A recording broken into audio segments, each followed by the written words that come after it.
د تیرو شلو کلونو په نسبت اوس مهال افغانستان کې د بشر حقوق ډیر خوندي دی.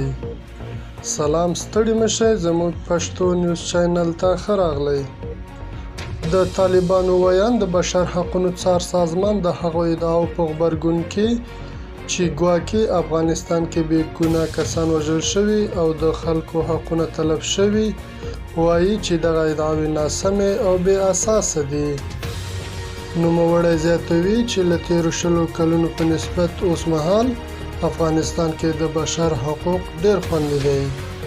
مننه چې له موږ سره وئ. که زموږ ویډیو مو خوښوي زموږ چینل در سره سبسکرایب کړئ.